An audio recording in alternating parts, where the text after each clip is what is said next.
If you want to close all running background apps, or if you want to open recents on POCO X8 Pro or Pro Max, if you use buttons for navigation, then you want to use the square button. This allows you to immediately open recents or the list of background apps.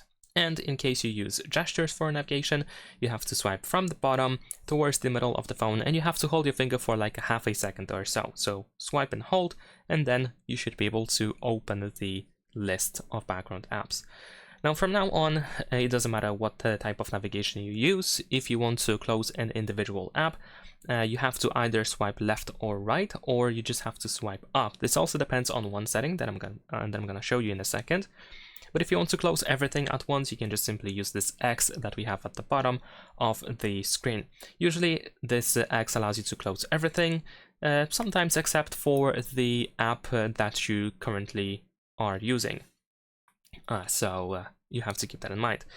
Now, I want to talk about the style of the recents or background apps. So as I mentioned, it depends on this setting over here. So in the home screen settings, you can go to arrange items in recents.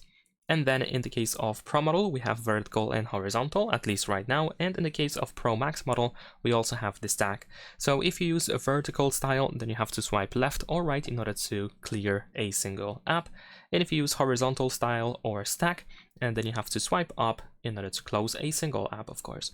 So that's pretty much it. Leave a like and subscribe.